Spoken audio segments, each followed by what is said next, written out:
Okay, so as apparently everyone on Earth knows, I went to see the Barbie movie on Friday at the behest of my evil and cruel producers who dragged me there so that we could, do a review of it that apparently has millions of views. The tweet in which we announced that I had actually seen the Barbie movie has something like 60 million views at this point. And the outrage in the media is astonishing because I did like a 43-minute review of the film in which I went through it point by point and talked about how terrible the film is. And it is truly awful. If you want to know how bad it is, just listen to the Sunday episode of this show that we released this week in which I go through pretty much all the aspects of the movie that are particularly bad. And a lot of the reviewers knew that it was bad going in. You could see it in the reviews. They were doing what I like to call peeling. Peeling is where you see a movie by Jordan Peele, usually. And you pretend that it's good because you like the politics of the film. So you pretend that Get Out is not just a good movie, it is the greatest movie ever made. You pretend that Us is an actual good movie when it's actually quite a bad movie. You pretend that you care deeply about Nope because Jordan Peele made it. Right? Because it doesn't matter if the movie's good or if it's bad. So you could call it Gerwigging too, right? This is where Greta Gerwig makes a film and everybody's like, or it's not very good. But she made it and it has the right politics. Therefore, it is wonderful. So I do this review. I put out this tweet. And everybody loses their mind. I mean, loses their mind. There are articles about my review of this movie in sources as diverse as Newsweek, NBC News, The Daily Beast. Everyone's covering the fact that I did not like this movie and that I made a video in which I parodically Oppenheimer the Barbie materials. I take like a match and I light the Barbie stuff on fire. And this apparently is terrible. How? No, it can't be. The reaction to me burning a Barbie car with like a Barbie antenna in it is like the reaction of the Islamic world when someone burns a Quran in Sweden. It's totally crazy. I don't even, wow, guys, wow.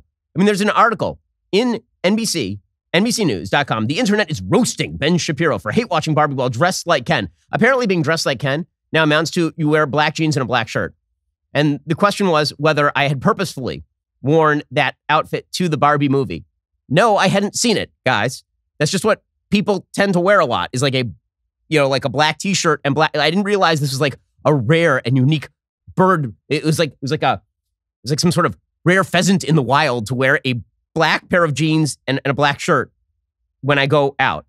Yeah. In any case, NBC News says polarizing conservative commentator Ben Shapiro hated Barbie so much he aired his complaints in a 43-minute video review, which included an edit of himself setting fire to Barbie dolls in protest. But the internet has been flaming Shapiro instead. My favorite thing is when they declare the internet. It's like when they say history has judged the internet, the entire internet, guys. Did you know that?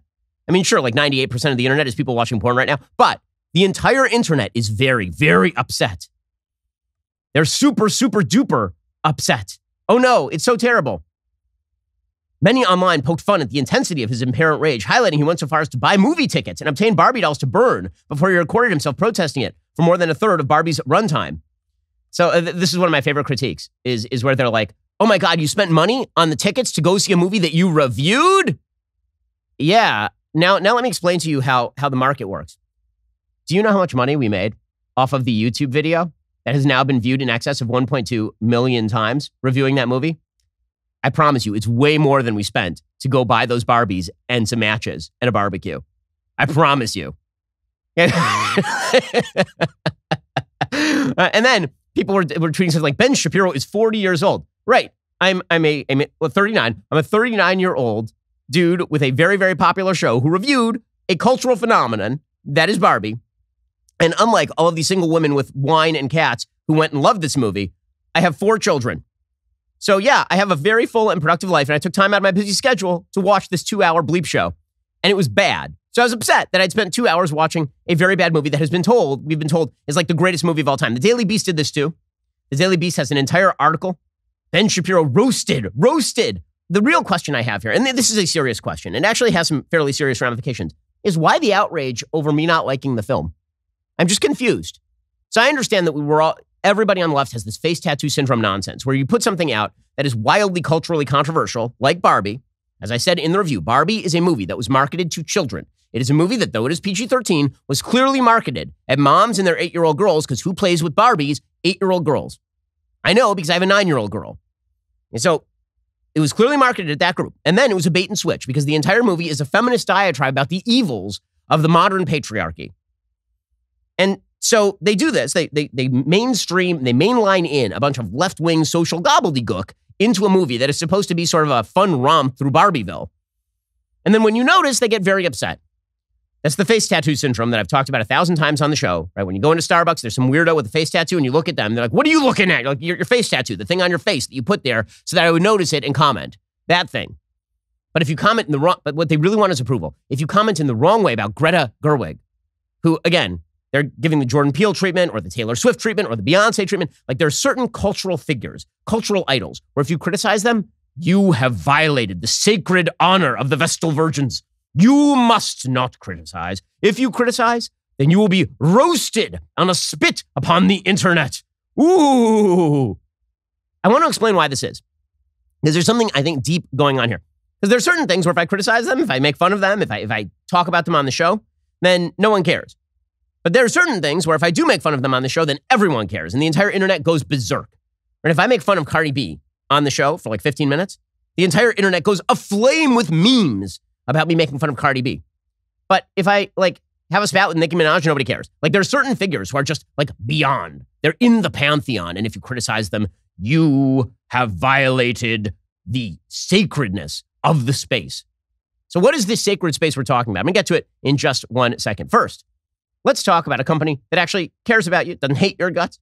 That would be Pure Talk. Pure Talk just added data to every plan, and they include a mobile hotspot with no price increase whatsoever. If you've considered Pure Talk before, but you haven't made the switch, take a look again. For just $20 a month, you'll get unlimited talk, text, and now 50% more 5G data plus their new mobile hotspot.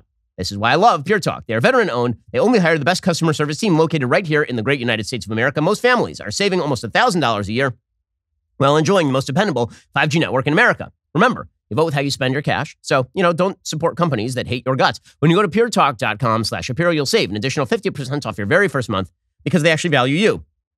That's puretalk.com/Shapiro. Pure Talk is wireless for Americans by Americans. I use Pure Talk for all of my business calls. They operate on one of the big 5G networks, and so your coverage is always awesome. Plus, again, you're spending less money, but on a company that also doesn't hate you, so you're winning on all fronts. Go to puretalk.com/Shapiro. Save an additional 50% off your first month because, again, they actually care about you and don't hate your guts. puretalk.com/Shapiro to get started today. Okay, so what exactly is happening here? Okay, to understand, you have to understand that Greta Gerwig is now representative of an actual religious worldview.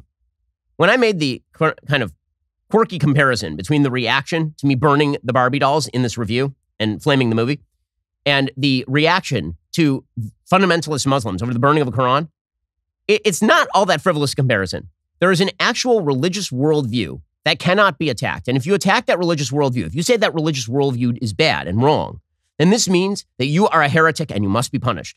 There's a really serious undertone to a lot of this stuff. I mean, I actually got some death threats over the Barbie. I'm not kidding you. There were people on Twitter who were literally tweeting out about, like, can we do something about this Shapiro, like, over a Barbie movie? And you have to wonder why. Well, the answer is because there's an ideology. It is the ideology of the sexual revolution that has been promulgated by the social left in this country. And it lies at the center of everything they think, everything they feel. And if you question it, then you must atone. You must be brought to heel. Spanish Inquisition style. It really is fascinating. That ideology places at the center of human life the sense of self-identity that cannot be abridged by anyone else. If you say, for example, that women should have children, that they should get married, that men should get married, that men should have children. If you say that the height of human aspiration is not, in fact, sexual pleasure or quote-unquote individualistic pursuit of subjective success, that actually there are things you should do in this life that are higher and better, if you do that, that is a violation of the agreement that we all have, which is to place at the center of our being a narcissistic view of self. How do I know this? Because Greta Gerwig says so. And this is the reason that Greta Gerwig is now a religious figure for the left. I mean, truly. Not like they worship at an altar, not like they actually bring her sacrifices or something like that. But in the sense that if you violate the idolatry of Greta Gerwig, if you say that Greta Gerwig is an overrated director and an overrated writer and that her ideology is false and does not ring true and that it's not even cohesive, that if you watch the Barbie movie, one of the great ironies of the Barbie movie is there's a deep unhappiness that flows throughout it. Why? Because the very beginning of the film is little girls discarding dolls that teach them motherhood for dolls that are about consumerism. And then the entire movie is about all the unhappiness that results therefrom. And then the very end of the movie is Barbie actively embracing the parts of her that allow her to be a mother. I mean, there is this kind of bizarre undertone of Greta Gerwig's own unhappiness with her life and Greta Gerwig's actual view of what it means to be a happy woman in today's life. So Greta Gerwig has a religious worldview. I mean, she truly does. And she talks about it. This is not me talking about it. This is Greta Gerwig, the director and writer of the film, talking about it. Greta Gerwig did an interview with Vogue in which she talked about writing Barbie. And she talked about co-writing this film with Noah Baumbach, who's her longtime romantic partner. They're not married. I believe they have a couple of kids together. And she said that before she made the movie, she wrote an abstract poem about Barbie. She wouldn't read the poem to Vogue, but she compared it to the Apostles' Creed. And this is her language, not mine. The Apostles' Creed, of course, for those unfamiliar with Christian doctrine, is an affirmation of certain core Christian beliefs. It's been part of Christian liturgy for centuries at this point. Gerwig apparently wrote her own version of the Apostles' Creed, but about Barbie. Right? She wrote an Apostles' Creed, but about Barbie. Not only that, apparently she saw the Barbie movie as a way of rebutting certain presumptions about the Bible itself. So, for example, the Vogue article points out a biblical parallel with Barbie, according to slashfilm.com. It's notable that Barbie was invented in 1959, but her boyfriend Ken wasn't invented until 1960. In the film itself, narrator Helen Mirren points out that Barbie has a great day every day, but Ken only has a good day if Barbie looks at him. It would seem that Ken was begat of Barbie, created specifically to be her companion and worshiper. Gerwig draws a direct parallel, or perpendicular, to the book of Genesis. She said, quote, Ken was invented after Barbie to burnish Barbie's position in our eyes and in the world. That kind of creation myth is the opposite of the creation myth in Genesis. So, again, there is something that is deeper than mere sort of cultural stupidity happening here. And that is that Greta Gerwig is channeling a reverse biblical morality into a movie like Barbie that is directed at children. That is the thing that is happening here. And you're not supposed to notice that. And if you do notice that, it makes you bad, because this is, in fact, a religious impulse. Modern society has gotten rid of the saints. Modern society has gotten rid of Judeo-Christian traditional values, or demeaned them as completely superfluous. In fact, the entire Barbie movie is about how relationships between men and women and men are actually stupid and impossible and fraught with tension. And basically, separation is the only, separate but equal, is the only way to do a proper Barbie land in the bizarre Barbie world that has been created by Greta Gerwig and Noah Baumbach, her longtime romantic partner. Baumbach, of course, is also famous for having written a marriage story, which is about two absolutely self-absorbed, narcissistic people who end up getting divorced because they want to pursue their petty careers in New York and Hollywood, and they don't give a damn about their kid. So, I mean, these are people who both drink deeply from the well of sort of secular humanist leftism, and that is an idolatrous worldview in and of itself, but it demands that you be part of the idolatry. And if you say, no, actually, the morality that you're promulgating is stupid and counterproductive, and that when you promulgate it to kids, it's actually bad. When you say that sort of stuff, you have violated a religious precept. People are treating this as though you have violated religious scruple because you have. Again, there are lots of spoilers in yesterday's review of Barbie, or the weekend's review of Barbie. But there is one speech that America Ferrera makes in the Barbie movie that basically is the Apostles' Creed of feminism. And it's spilled right out there in the middle of the movie. It's not like they were hiding the ball here. There's no subtlety to this movie. It's being hit in the head with a sledgehammer repeatedly with the nostrums of third-wave feminism. So America Ferrera gets up at one point in the movie, and she says this. I found the exact quote. Quote, "It is literally impossible to be a woman. You are so beautiful and so smart," she's talking to Barbie at this point, "and it kills me. You don't think you're good enough. Like, we have to always be extraordinary, but somehow we're always doing it wrong. You have to be thin, but not too thin. And you can never say you want to be thin, but you also have to say you want to be healthy. But also you have to be thin. You have to have money, but you can't ask for money because that's crass." Okay, now none of this is true, by the way. There are women of all shapes and sizes who live happy marriages, who have happy lives. The notion that women can't ask for money because that's crap. You have to be a boss, but you can't be mean. You have to lead, but you can't squash other people's ideas. You're supposed to love being a mother, but also don't talk about your kids all the damn time. By the way, I'm not sure who this is describing. Every mom I know talks about their kids all the time, and it's wonderful. You have to be a career woman, but always be looking out for other people. You have to answer for men's bad behavior, which is insane. But if you point that out, you're accused of complaining. You're supposed to stay pretty for men, but not so pretty you tempt them too much, or that you threaten other women. Because you're always supposed to be part of a sisterhood, but always stand out and always be grateful. But never forget that system is rigged. So find a way to acknowledge that, but always be grateful. You have to never get old, never be rude, never show off, never be selfish, never fall down, never fail, never show fear, never get out of line. It's too hard. It's too contradictory. And nobody gives you a medal or says thank you. And it turns out, in fact, not only are you doing everything wrong, but also everything is your fault. I'm so tired of watching myself and every other single other woman tie herself into knots so people will like us. And if all of that is also true for a doll just representing a woman, then I don't even know. That is the Apostles' Creed, apparently, that appears in the middle of the film. I mean, America Ferrera literally says this. There's a hero shot of her, like an upshot of her doing all of this. And Margot Robbie looking on adoringly as she says all of these ridiculous, silly things. That it's impossible to be a woman in modern society. Yeah, try being your grandmother. Seriously. Try being your grandmother, operating without a washing machine, with 6 kids, in a home where it's her job to make sure that everything runs on time. Yeah, you're a real victim. But this is the whole thing. The whole thing is that if you violate these religious scruples, like people think on the left that they live without religion. They do not. They have a religion. Their religion is secular leftism, and the Apostles' Creed of it is the Apostles' Creed of the sexual revolution. And if you cross them, they become just as angry as any other inquisition. They become just as upset. If you trigger them by pointing this stuff out, they get extremely upset. And then they play it off like, oh, yeah, oh my gosh, I can't believe you did. Oh, you look so... When we make a review of a film that's 43 minutes long and we put that in the title, we're pretty sure we know what we're doing. Over here.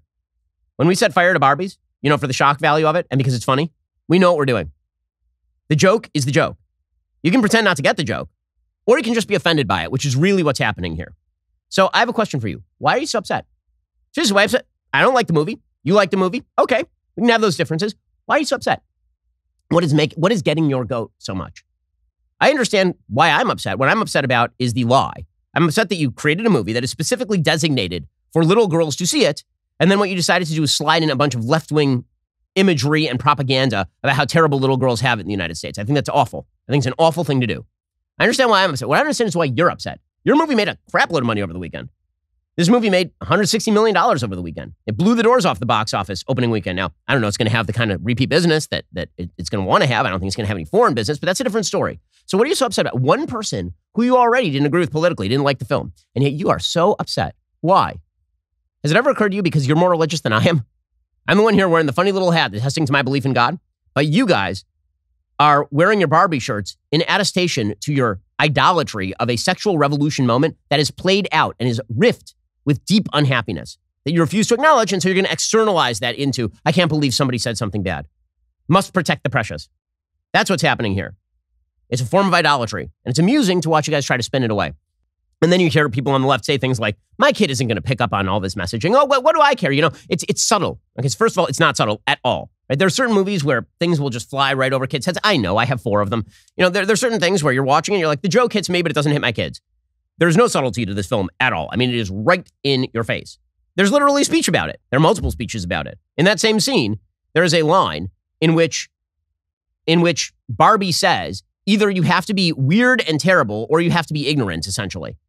Right? Those are your choices in life. You either have to pretend that everything is fine or you have to be weird and terrible like Weird Barbie. And Weird Barbie, who's played by Kate McKinnon, who is playing essentially lesbian Barbie, it is her. She just nods knowingly. This stuff is not subtle. Does this have an effect on little girls? Sure. Any movie that tells kids that if they have a particular situation in life, that they are therefore bound to be hurt and harmed by the patriarchy, that's not good for kids. And it was specifically directed at kids. And it is amazing to me that the studio bosses in Mattel decided to hand over a $1 billion property to Greta Gerwig, who's an ideological warrior on behalf of the secular leftist nonsense. And then we're supposed to pretend that it means nothing. So again, I understand why I'm upset. I just don't understand why you're upset that I'm upset. Like, well, what are you so upset about? What's getting your goat here? Maybe it's that if somebody crosses your Apostles' Creed, this makes them a heretic, and the heretics must be burned. In just a second, we'll talk about another heretic they're attempting to burn. First, you may have seen the CEO of Innovation Refunds, Howard Mackler, on TV explaining how they've helped so many small businesses with their ERC tax refunds. The ERC is the Employee Retention Credit. Each year, the U.S. government sets aside over $1 billion for economic incentives, but it's reported only about 4% of that is claimed. If you own a business with more than 4 employees, you could have money waiting to be claimed. Innovation Refunds independent tax attorneys are dedicated to helping business owners navigate the complex ERC filing process for different kinds of companies. They also earned the highly coveted SOC2 certification. That specifies how trusted organizations should manage customer data in the areas of security, processing integrity, confidentiality, and privacy, so they know how to handle serious company and employee information. Innovation Refunds has been helping eligible businesses claim their ERC tax refunds since 2021. They might be able to help your business as well. Go to getrefunds.com to determine eligibility. If you qualify, you could be on your way to receiving money for your business. There's no upfront charge. They don't get paid unless you get paid. Go to getrefunds.com or dial 1-843-REFUNDS. That's getrefunds.com or dial 1-843-REFUNDS. See if you're eligible. Go to getrefunds.com or dial 1-843-REFUNDS to get started. Okay, in other cultural news of the day, Jason Aldean continues to be ripped up and down for the great crime of creating a song where he says that in a small town, people don't tend to stand for riots. This apparently is incredibly bad. The media have been on him for a week about this, and Jason Aldean is doing the thing that you must never do. He's refusing to apologize. Good for him. So over the weekend, Jason Aldean did a concert in which he slammed the BS of people attacking him over this. Good for him. Here's what I want to say. A lot of things out there. And one thing I love, you guys know how it is this day and age, cancel culture is a thing. That's something that if people don't like what you say, they try and make sure that they can cancel you, which means try and ruin your life, ruin everything. One thing I saw this week was a bunch of country music fans that could see through a lot of the bull, all right? Good for him. Good for him. Because again, he violated the thing that you're not supposed to say, which is that maybe small town community life has something going for it. What you're supposed to believe is that cosmopolitan values, left-wing social values that come from New York or San Francisco or LA, that these are the things that are supposed to govern everyday life, and that their view of the universe ought to be your view of the universe. And if you say, wait, hold up a second, I actually think that people very often live better, more fulfilling lives in small communities with community cohesiveness, that's a thing that you're not supposed to say at all. And you're certainly supposed to apologize if you do say it. And Jason Aldean isn't doing that. And so they came after him. They tried to trump up a charge that he's a racist. That, of course, is not true. And he rebutted it, and he said no. Good for him. But this is what the left is into these days. If you violate their precepts, they just lie about you. That's their thing now, is that truth is of no consequence. The only thing that matters is the agenda. Agenda uber alles for these folks. You can see this in the current controversy over the Florida curriculum with regard to African-American Black history. If you look at the Black history curriculum in the state of Florida, it was written by a couple of Black scholars. And the curriculum, there's nothing wrong with it. I've looked at it. It's 212 pages long. It's basically a series of guidelines. And a couple of the guidelines that were controversial is one said that slaves sometimes developed skills that they could use for themselves.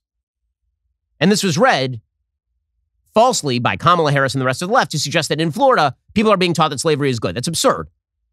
Literally what the curriculum says is that slaves took advantage of even the worst situations in order to better themselves, which is about the merit of the people who are being held in bondage, not about the greatness of slavery. That's stupid. In fact, Dr. William B. Allen, who is, again, one of the Black scholars who wrote this, he explained the agenda here. It was never said that slavery was beneficial to Africans. What was said, and anyone who reads this will see this with clarity, it is the case that Africans proved resourceful, resilient, and adaptive, and were able to develop skills and aptitudes which served to their benefit, both while enslaved and after enslavement. You would say that you're standing by these standards, even though the vice president was very verbose yesterday.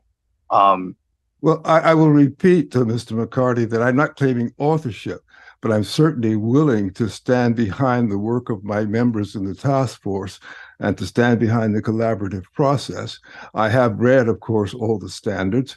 I am quite confident in their validity and their historical accuracy and their motivations and intent. So the media are just glossing right over this for the most part in order to prop up the lies that Kamala Harris is telling. And again, Kamala Harris's lies are directed against DeSantis. And the reason that Kamala Harris is telling lies against DeSantis is because, as everyone knows, there's quite a decent possibility that there's some extraneous events in the election of 2024 and Kamala Harris ends up at the top of the ticket. Joe Biden does not look good. He looks like he's collapsing in on himself. And what that means, if he is not healthy enough to run, is that Kamala Harris becomes the de facto Democratic nominee. If that happens, she thinks she may have to run against DeSantis. And so she's been trumping up this garbage that DeSantis is some sort of cruel, vicious racist. So last week, she did a whole speech claiming that Black history was going to be taught in such a way that slavery was upheld as some sort of higher good in the state of Florida, which is ridiculous and absurd. Here's Ron DeSantis responding to those charges over the weekend. I didn't do it, and I wasn't involved in it. But I think what they're doing is I think that they're probably going to show some of the folks that eventually parlayed being a blacksmith into doing things later in life. But the reality is all of that is rooted in whatever is factual. They listed everything out. And if you have any questions about it, just ask the Department of Education. You can talk about those folks. But I mean, these were scholars who put that together. It was not anything that was done politically. Again, this isn't about the actual content of the program. There's nothing wrong with the content of the program. The entire thing is a trumped-up charge. In the same way that the attacks on Aldean are a trumped-up charge, the attacks on DeSantis on race are a trumped-up charge that are designed to uphold Kamala Harris. That's really what this is about. It's about propping up Harris, who's deeply unpopular with the American people because she's the least talented politician of our generation, or maybe any other. Biden campaign chair Cedric Richmond actually went on CNN with Jim Acosta. And ladies, find you somebody who loves you like Jim Acosta loves Jim Acosta. And Cedric Richmond then blasted Ron DeSantis for, quote-unquote, attacking Kamala Harris. What's your response to what Florida Governor DeSantis had to say about this? Clearly, factually, he's wrong. Slavery was an abomination. It was utterly evil, and it had zero redeeming qualities. No. But I think that it further illustrates how far this Republican Party and these candidates are going to the right and to cater and pander to extremists in order to get support. And I think that Governor DeSantis, his campaign has been floundering. He's been looking for attention, and I think that he is now embarking on going as far to the right as he possibly can, just to see if he can be the extremist candidate. Again, they're trumping this up in order to go after DeSantis. And this is one of the things you have to understand, is that if you are seen as an enemy of the regime, if you are seen as an enemy of the ideological regime, again, the charges will just be trumped up. It doesn't even matter. It doesn't even matter. Which brings us to the January 6th indictment against Donald Trump. Now, as I've said before, Donald Trump, when it came to the classified document stuff, on a statutory level, there's very little question that he probably violated the classified documents statutes. Does that mean he should be prosecuted? No. And here's the thing that everybody on the right is saying. The real reason you're going after Trump is because he violated your scruples, not because you're actually afraid of him violating the law. The thing that Trump has done that offended you so much, he did by running in 2015, 2016. He was your best friend until then. You were handing him Emmy Awards until then. And then you turned on him because he violated your religious precepts. Well, this is the perception of the right, and they're not wrong. Again, when you look at the contrast between the treatment of Donald Trump and the treatment of Joe Biden, which we're going to get to in a second because there's now breaking news on the Joe Biden business corruption front, which is way worse than anything that Trump has been accused of here. We're going to get to that in just one second. When you see that double standard, this is why people on the right are so intensely angry. First, a good life insurance plan gives you peace of mind if something should happen to you. Your family will have a safety net to cover mortgage payments, college costs, other expenses. Life insurance is just the responsible thing to do if you have dependents. Policy Genius makes it easy to compare life insurance quotes from top companies and find your lowest price. I have lots of life insurance on me. You should have enough life insurance on you to make sure that, God forbid, you get hit by a truck, your family is still okay monetarily. Let me tell you from personal experience, it is satisfying to check that thing off the list. With Policy Genius, you can find life insurance policies starting at just $25 per month for $1 million in coverage. Some options offer coverage in as little as a week and avoid those unnecessary medical exams. Policy Genius's licensed agents work for you, not the insurance companies. That means they don't have an incentive to recommend one insurer over another, so you can actually trust their guidance. There are no added fees. Your personal information remains private. Your loved ones deserve that financial safety net, and you deserve a smarter way to find and buy it. Head over to policygenius.com/Shapiro or click the link in the description. Get your free life insurance quotes. See how much you could save. That's policygenius.com/Shapiro. It's an easy and quick way to check a big thing off your to-do list. Get the life insurance you need. Go to policygenius.com/Shapiro or click that link in the description. Get your free life insurance quote to see how much you could save today. Okay, so speaking of the Donald Trump indictment, it is suggested that it is going to come down sometime this week. According to the Wall Street Journal, it's still unclear how soon Trump will be indicted, but Jack Smith has sent him a target letter. Apparently, they did that on Sunday, July 16th. They gave him 4 days to say whether he would appear before the grand jury. Grand jurors have continued to hear witnesses in recent days. It could be this week. It could be next. It's unclear what exactly Trump will be charged with here. But according to the Wall Street Journal, a person familiar with the target letter said it refers to 3 statutes that could be the basis for the prosecution: conspiracy to defraud the government, obstruction of an official proceeding, and a civil rights violation that is often used in voting fraud cases. All 3 of these, unless they have serious evidence of obstruction, are really, really, really weak. Conspiracy to defraud the government is usually you try to steal money from the actual government of the United States. When it comes to obstruction of an official proceeding, you actually have to show that Donald Trump called somebody up and told them that he would, say, bribe them to change their testimony.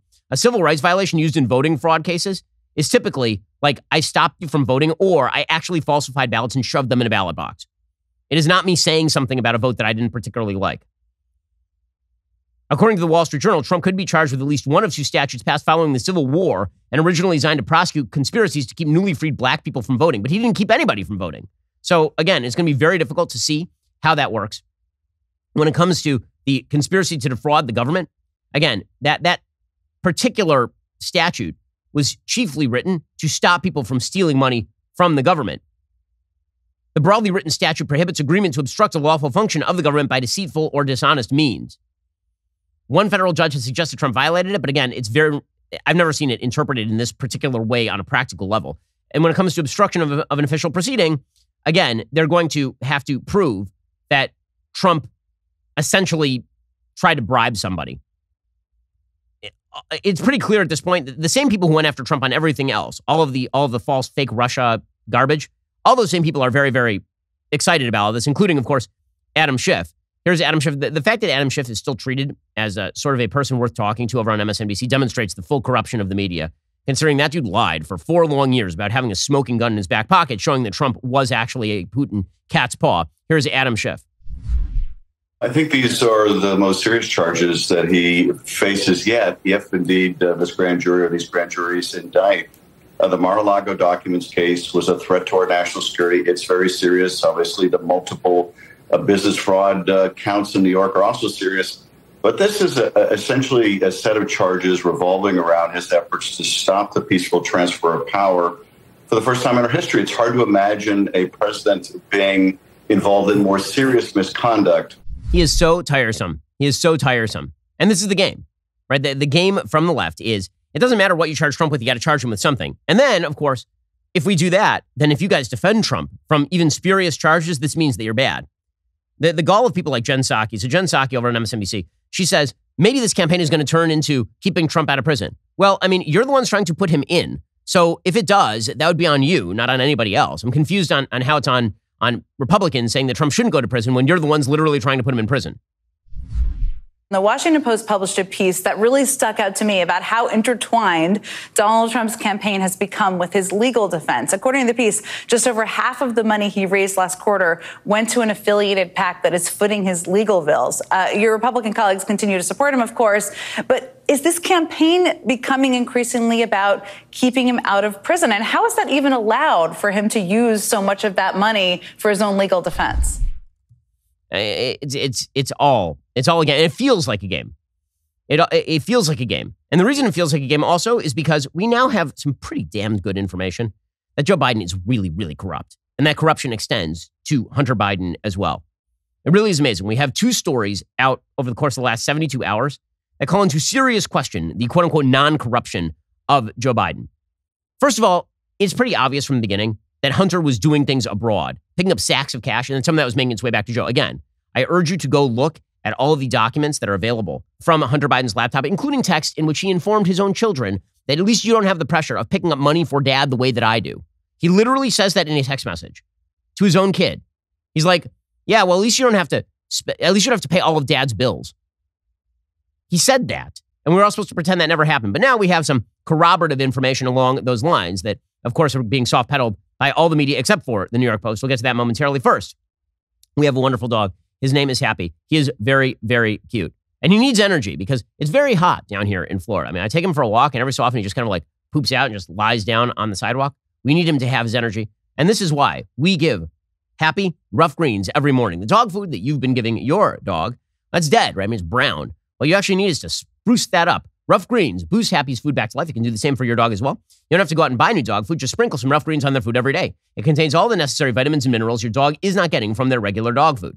Happy loves his Rough Greens. It makes him more sprightly in the mornings. Rough Greens is the only supplement your dog will ask for by name. Rough Greens, you get it? It's a joke because rough. Naturopathic Dr. Dennis Black, the founder of Rough Greens, he's so confident this product will improve your dog's health. He's offering my listeners a free Jumpstart trial bag. Go to freeroughgreens.com/Ben. Let Rough Greens bring your dog's food back to life. That's free, RUFF. Greens.com/Ben today, or call 833-MY-DOG-33.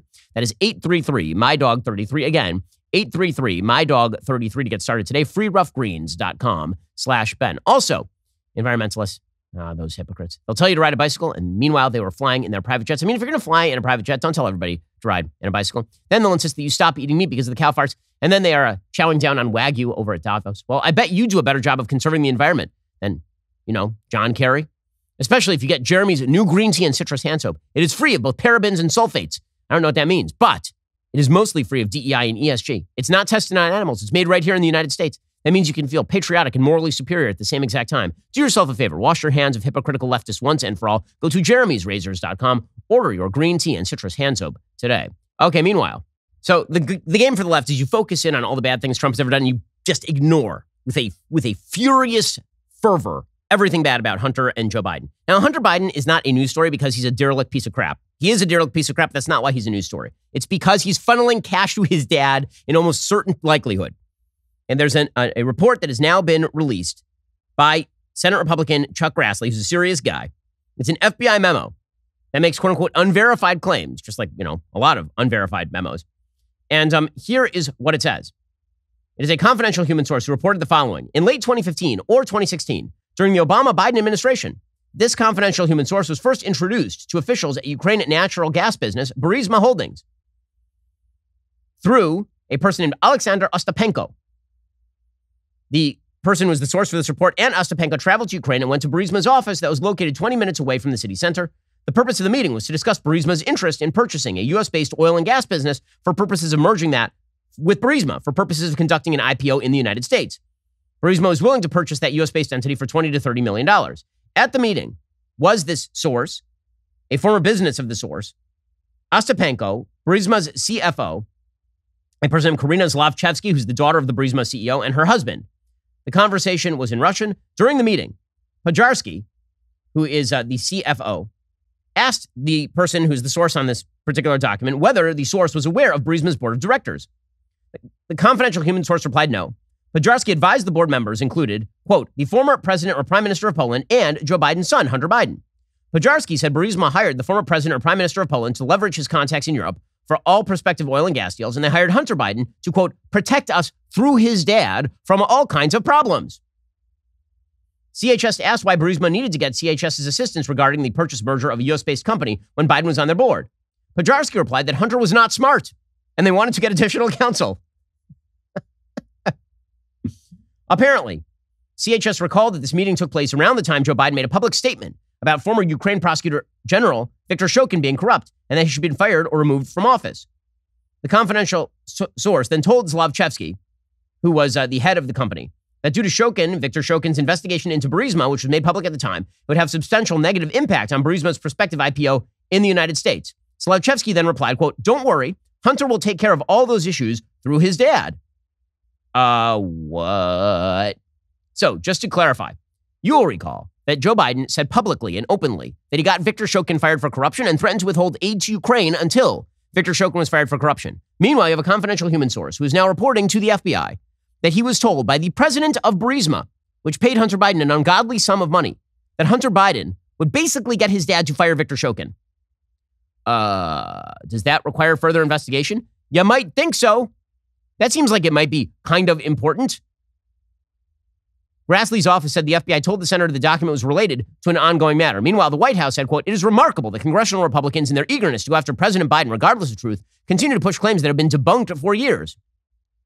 These claims have reportedly been scrutinized by the Trump Justice Department, a Trump-appointed U.S. attorney, in a full-time impeachment trial of the former president that centered on these very issues. And they've been found to lack credibility. Well, show me the full investigation. I'd like to see it. Did they interview everybody from Burisma? Did they even get a hold of anyone from Burisma? Did they talk to this confidential human source? That's story number one of the day. Then we've got story number two. This is the front page of the New York Post.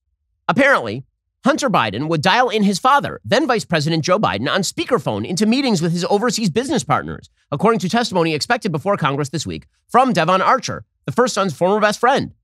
Archer, 48, is facing jail for his role in a $60 million bond fraud. He's scheduled to testify to the House Oversight Committee about meetings he witnessed that were attended by Joe Biden either in person or via speakerphone when Hunter would call his dad and introduce him to foreign business partners or prospective investors.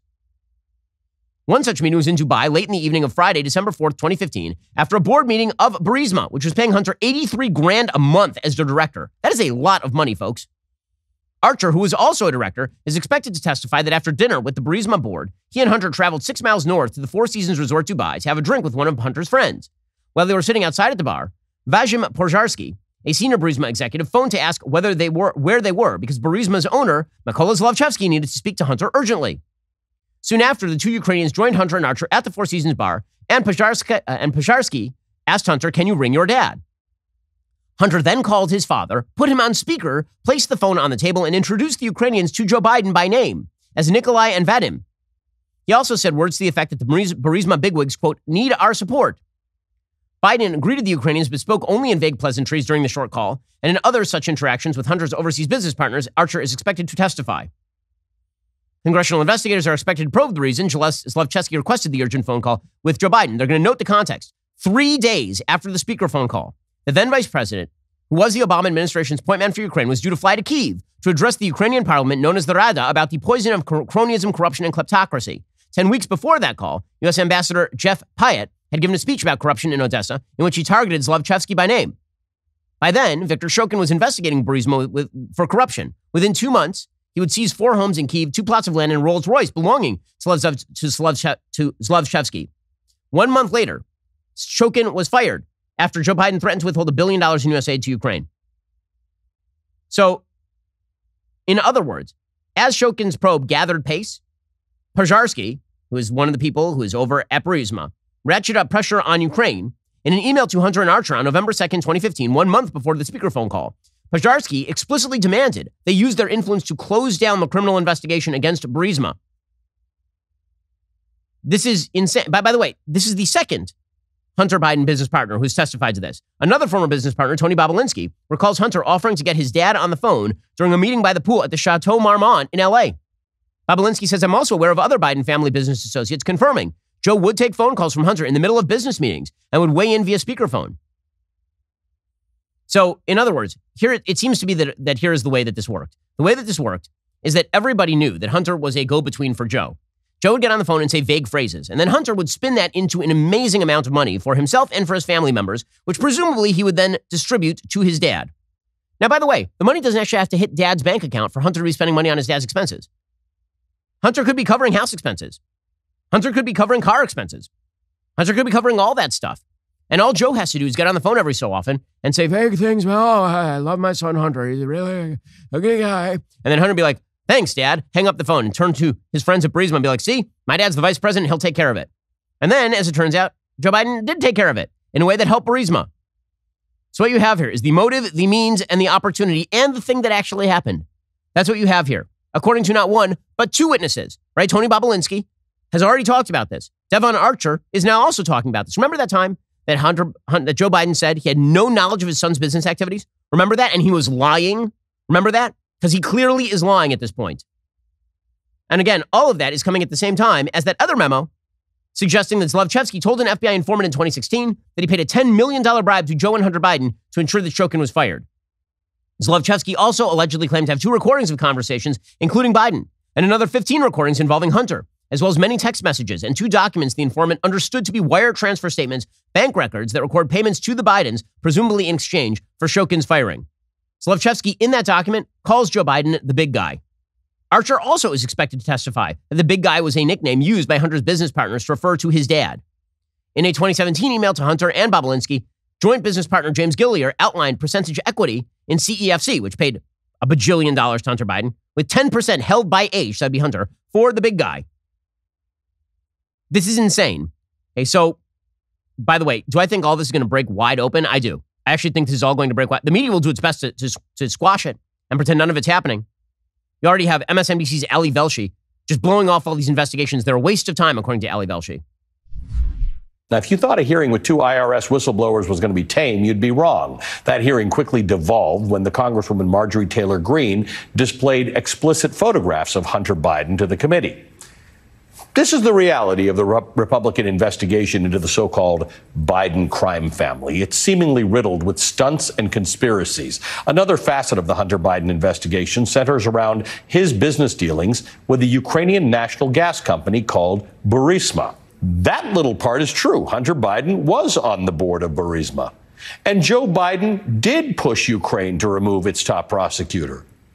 But that was because the prosecutor was seen as categorically corrupt by the international community. Okay, well, a lot of people are seen as categorically corrupt by the international community, including half of Ukraine. I didn't see Joe Biden putting a lot of pressure on that, did you? This one just happened to benefit his son. And you now have multiple sources who are testifying to the relationship between Burisma, Hunter, and Joe.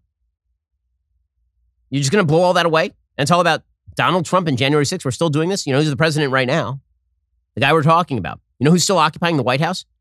Hunter. He's still walking around the White House after pleading guilty to crimes.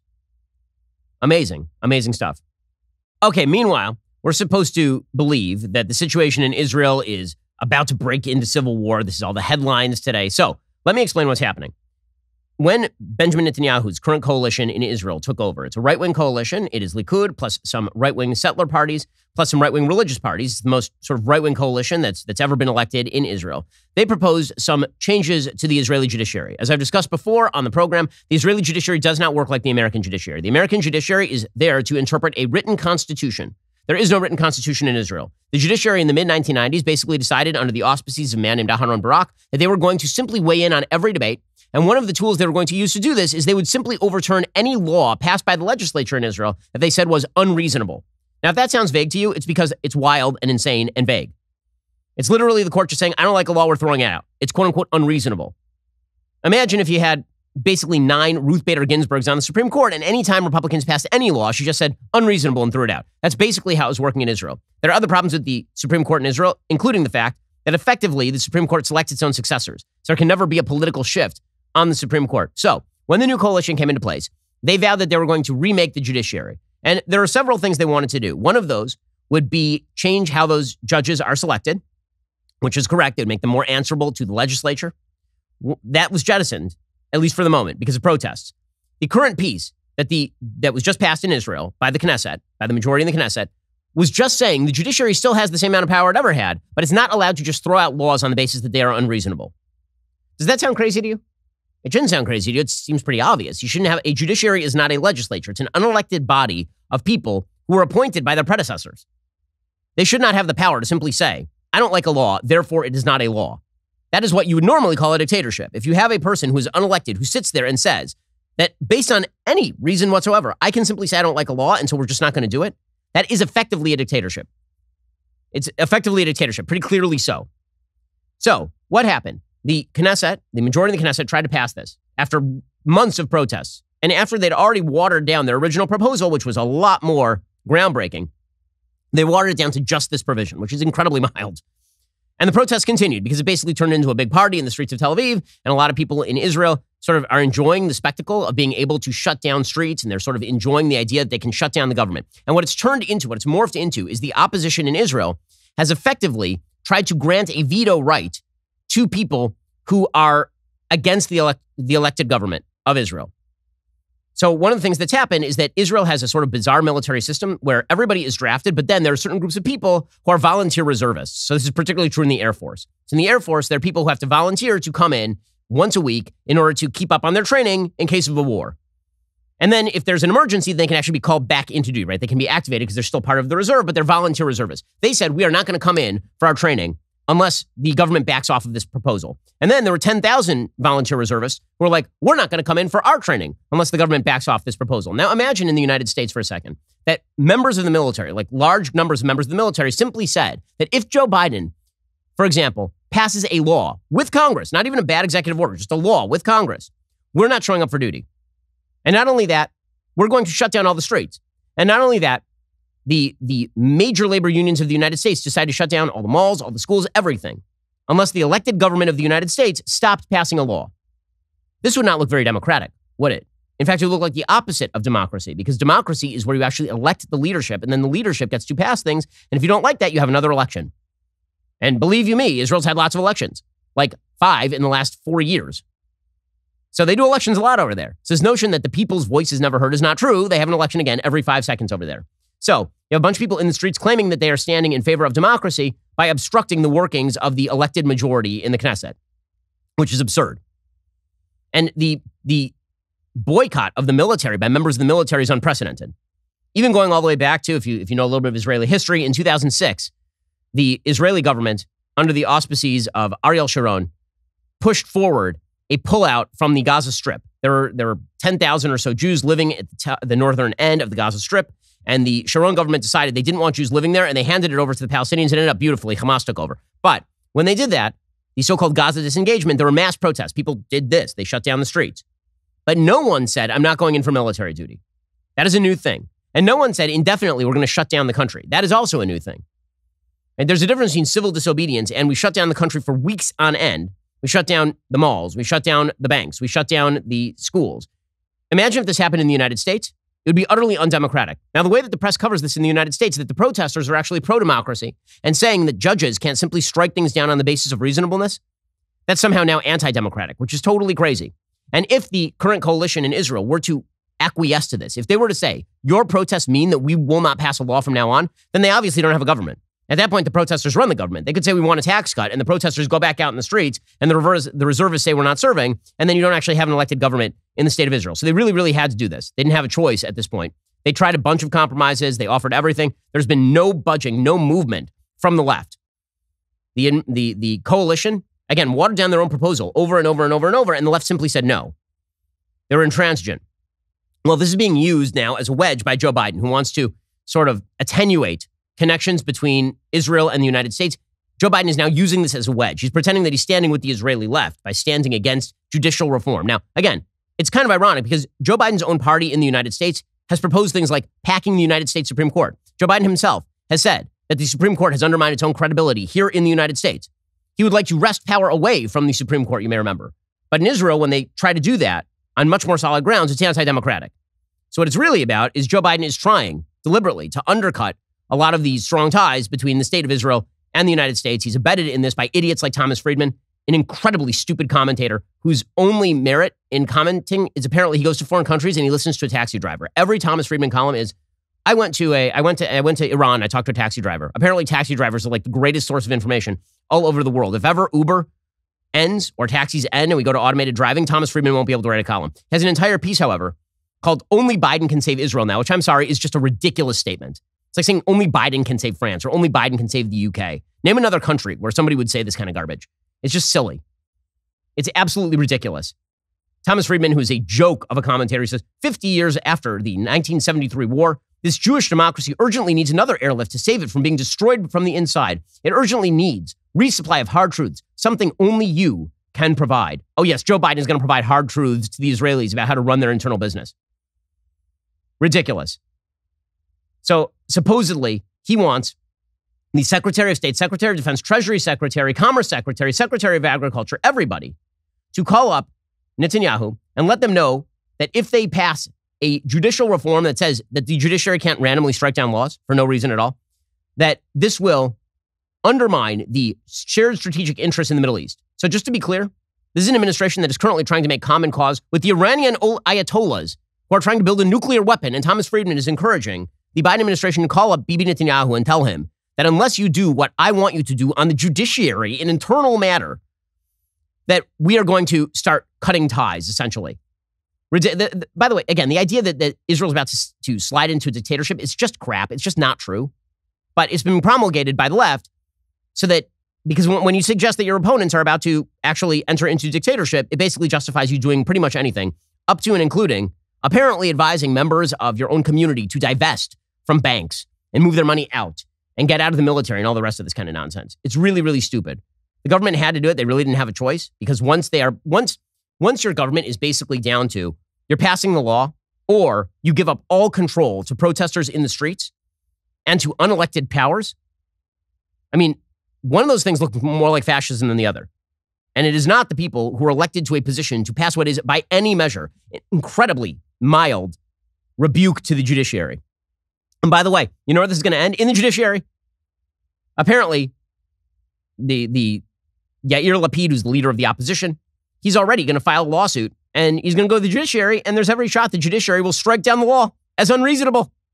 Right? That's the stupidity of this. There's every possibility that after all this is done, the judiciary is going to step in and say, well, you know, now that they've said we can't rule on the basis of reasonableness, we think that's unreasonable. And they just strike it down. Unbelievable. Okay, time for a quick thing I like and then some things that I hate.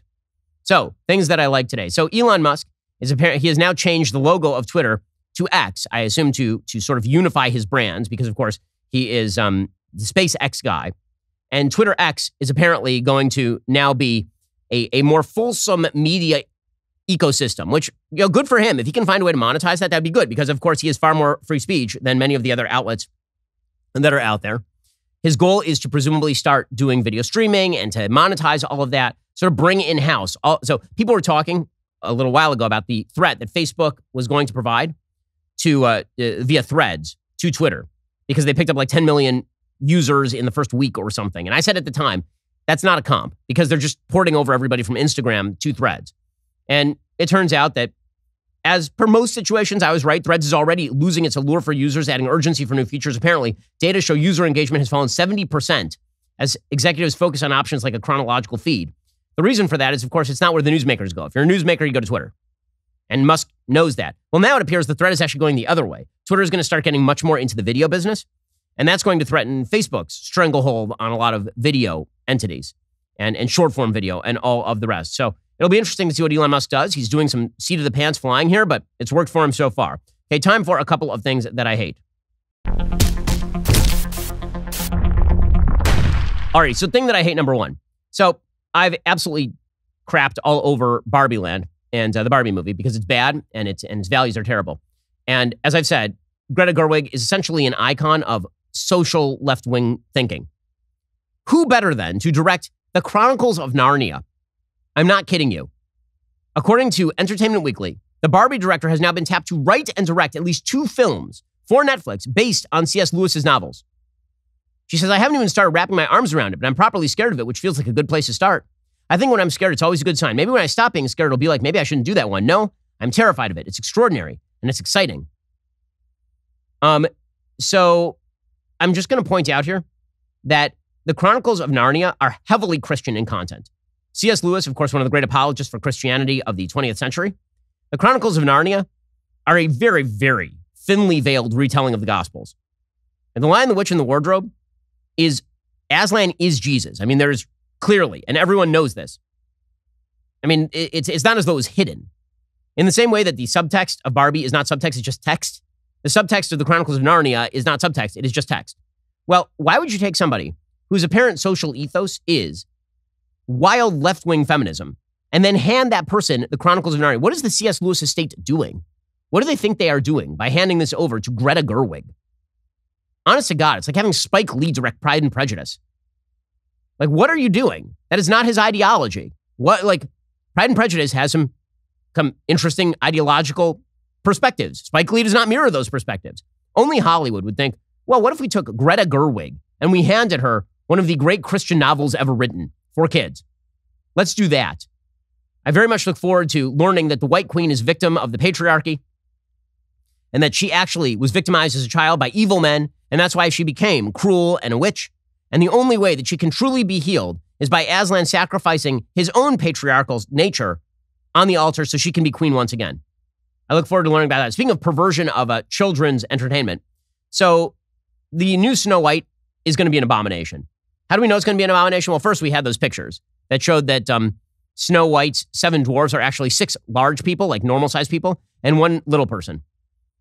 But now we actually have some verbiage from the lady who is Rachel Zegler, who is playing Snow White. Again, it's kind of weird because the left is very big on the distinction between white and brown. Right? They're very big on this, racially speaking. And so Rachel Zegler is, of course, diverse. She's a person of diverse background because she's Hispanic. As I've said before, Snow White is a story about a woman whose skin is as white as snow. That's not racist. It's just in the story. In the same way that Pinocchio is about a wooden doll. And if you make the doll out of aluminum, it's a kind of different story. Well, I noticed that now she is saying some things about what Snow White is going to be about. So Kathleen Kennedy, the entire crew over at Disney headquarters have decided that never again will they do a traditional fairy tale, because traditional fairy tales are very often about boys being heroes and girls falling in love with boys. And that can't be. That can't be at all. No more of this. Every main character will now be a female, and every main character will be an empowered female hero who's a kick-ass lady. And so this is what Rachel Zegler says. You said you were bringing a modern edge to it on stage. What do you mean by that? I just mean that it's no longer 1937, and we absolutely wrote a Snow White that is not going to be saved by the prince. She's not going to be saved by the prince, and she's not going to be dreaming about true love. She's dreaming about becoming the leader she knows she can be, and the leader that her late father told her that she could be if she was fearless, fair, brave, and true. And so it's just a really incredible story for, I think, young people everywhere to see themselves in. Snow White is running for president. As opposed to, my campaign. There it is, right there, right? Launching my campaign. It's all political. It's all political. So why not take a piece of IP, like Snow White? First of all, one of the great animated IPs ever, and wreck it. You could do that. Also, you could take a fairy tale that has been so durable that it has lasted for centuries, and we'll just destroy it. We'll make it the same female empowerment story that every single Disney movie has been for the last 20 years. We'll do that, except more so. She's not dreaming of true love, because girls, by the way, girls should definitely not dream of true love. It'd be very, very bad for girls to dream of true love. Instead, what they have to dream of is being a single wine/cat lady at 40 years old and maybe making partner at the big firm before realizing it's too late, she should have frozen her eggs. That is what we can all aspire to be. No more of this true love talk. Love, bad. Now, what's weird is that no matter how much you tell little girls that they shouldn't aspire to true love, they still do. And then when they don't find it, they're very unhappy. I'm sorry to break it to you, but feminism has been a giant fail along these lines. The natural orientation of woman is to find man and to settle down with man and to have children with man. And the natural orientation of man is to find woman and leave his father and mother and cleave to woman and have children and protect them. I'm sorry to break it to Disney that this is the case and that no matter how many times you try to re-engineer the children, it's going to fail. It'll fail not because they won't listen. They will, but then they will be failures because they will have listened to bad advice. She's dreaming about the leader she knows she can be. Yes, she too can be a girl boss. Snow White, the story of girl bossing. So I think we can all very much look forward to the magic of single wine/cat lady and the 6 average-sized people of diverse racial and sexual orientations, plus one dwarf. I know I'll be looking forward to that with bated breath. It'll be phenomenal. And I'm sure we're going to do a review of it. That too will go viral because, again, you're not allowed to criticize the religion. Alrighty, guys, the rest of the show continues right now. You're not going to miss it. We'll be getting into the mailbag. If you're not a member, become a member. Use code Shapiro at checkout for 2 months free on all annual plans. Click that link in the description and join us.